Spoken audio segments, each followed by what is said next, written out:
नमस्कार दोस्तों, बिना देरी किए कोई तुम सा नहीं कहानी का अगला पार्ट शुरू करते हैं। चलिए शुरू करते हैं। रात का समय, एक नई नवेली दुल्हन कमरे में पति का इंतजार करते हुए नींद की आकोश में जा चुकी थी। मीठे सपनों में खोई वो नींद में ही मुस्कुरा रही थी कि तभी उसके पति कार्तिक ने दरवाजा बंद करते हुए वहां कदम रखा। उसे नींद में मुस्कुराते देख कार्तिक की त्योरियां चढ़ गई और वो उसके कंधों पर हाथ मारते हुए बोला, बड़ी जल्दी नींद आ गई तुम्हें। शादी की रस्में तो मैंने भी की हैं, मैं तो जाग रहा हूँ। पता नहीं कैसे सो गई, जाग ही रही थी, वह बैठते हुए बोली। नींद में बड़ा मंद मंद मुस्कुरा रही थी। कोई था क्या ख्वाब में? कार्तिक ने अगला सवाल दाग दिया। कैसी बातें करते हैं आप, कोई भी तो नहीं, उसने धीरे से कहा। कार्तिक ने उसके चेहरे को ऊपर करते हुए कहा, सीरियस हो गई क्या? मजाक कर रहा था। कार्तिक मजाक के नाम पर सगाई के बाद से ही उसे टॉर्चर कर रहा था। बेहद शक्की आदमी था वो। दोनों की उम्र में काफी अंतर था और आवर्ती से छोटी दो चचेरी बहनें और थी घर में, इसलिए कार्तिक का दिल उस पर आ जाने से उसके चाचा चाची ने फौरन शादी के लिए हाँ कर दिया था। बिना दान दहेज के शादी करने वाले लड़के बड़े नसीब से मिलते हैं। वो भी डॉक्टर लड़का है, किस्मत चमक गई तेरी, कहकर आवर्ती को चुप करा दिया गया। आवर्ती ने अभी ग्रेजुएशन फाइनल किया ही था कि उसके न चाहते हुए भी उसकी शादी हो गई, वो भी महज 20 साल की उम्र में। वो स्कूल कॉलेज में हमेशा सबसे छिपकर गेम में भाग लेती रही।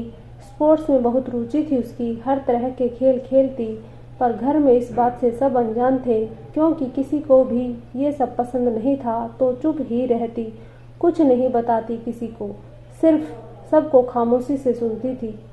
कुछ ही घंटों बाद आवर्ती सुबकती हुई गाड़ी में बैठी थी। कार्तिक और उसके मम्मी पापा पीछे बैठे थे। सब उसे अनाप शनाप बोले जा रहे थे। आवर्ती के घर के दरवाजे पर दस्तक हुई तो उसके चाचा चाची ने दरवाजा खोला। दरवाजा खुलते ही कार्तिक ने उसे अंदर धक्का दे दिया। आवर्ती गिरते गिरते बची, लेकिन दीवार से जा टकराई। संभालो अपनी लड़की को, शादी के लिए इसे चुना क्योंकि सीधी लगी थी, पर ये तो खिलाड़ी निकली, जाने किसके साथ गुलछर्रे उड़ाए बैठी है। नहीं चाहिए ये अपने घर में। कार्तिक बेहद गुस्से में बोला। ऐसा कुछ नहीं है जी, ऐसा कुछ नहीं है कार्तिक जी, मैं आपसे पहले किसी से के साथ नहीं रही, कोई गुलछर्रे नहीं उड़ाए, ये शब्द मत बोलिए, वह सिसकते हुए बोली। पर वो लोग बिना उसकी बात सुने, बिना उसकी तरफ देखे चुपचाप चले गए तो चाची ने दरवाजा बंद करते ही चंडी का रूप ले लिया। वह उसे ताबड़तोड़ मारते हुए बोली, कल मुही किसके साथ मुंह काला करके बैठी है? बोल, कौन है वो, किसके साथ रास लीला रचाती फिर रही है? मैंने कुछ नहीं किया, कोई नहीं है मेरी जिंदगी में। आप लोग सुनते क्यों नहीं मेरी बात? किसी को भी मुझ पर यकीन नहीं है, कहते हुए वह पिटती रही और रोती रही। आखिर में चाची ने उसे घर से बाहर धक्का देते हुए कहा, जा, शर्म बची हो तो जरा भी किसी गाड़ी के नीचे आकर मर जा। मेरी भी दो बेटियां हैं, तेरी परछाई से भी दूर रखना चाहती हूँ इन्हें, निकल यहाँ से। आवर्ती अब संज्ञा सुनने से सड़क पर चली जा रही थी। नई जिंदगी बसने से पहले ही उजड़ गई थी, कहीं कोई सहारा नहीं था, बिल्कुल पागल नजर आ रही थी वो।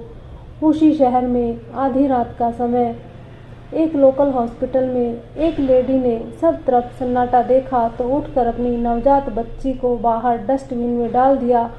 वो इस बात से बेखबर थी कि किसी की नज़र उस पर थी। वो अंदर गई और लेट गई, फिर कुछ देर बाद उठकर चिल्लाने लगी, मेरी बच्ची चोरी हो गई, मेरी बच्ची, कैसा अस्पताल है ये? उसके आसपास लोग और नर्स जमा होने लगे। हॉस्पिटल की इज्जत का सवाल था और वहीं काम करने वाली एक नर्स ने मृत बच्ची को कुछ ही देर पहले जन्म दिया। उसी बच्ची को स्टाफ ने उस औरत के पास ला रखा और बोले, हम एग्जामिन करने ले गए थे, शायद सांस चलने लगे, पर आपकी बच्ची मृत है। उस दुष्ट औरत के चेहरे पर सबसे छिपकर पल भर को मुस्कान की रेखा उभरी और फिर वह घड़ियाली आंसू बहाने लगी।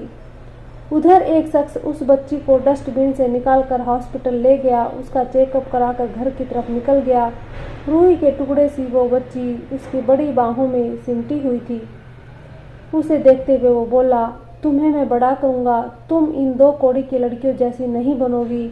आज से तुम्हारा नाम एकांक्षी मर्चेंट है, अंगद मर्चेंट की बेटी हो तुम।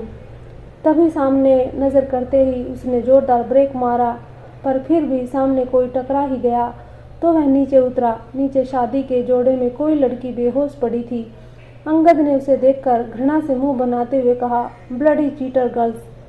फिर बिना उसकी तरफ गौर किए उसे उठाकर गाड़ी में डाला और पास के एक हॉस्पिटल के कॉरिडोर में छोड़कर वापस जाने को मुड़ते हुए बड़बड़ाया, ऐसी खूबसूरती किस काम की जब अकल 2 पैसे की भी ना हो।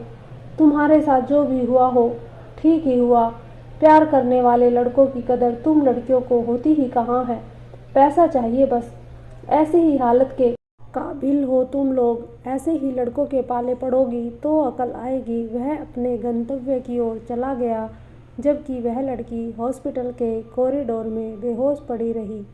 आज के लिए बस इतना ही, कल मिलते हैं।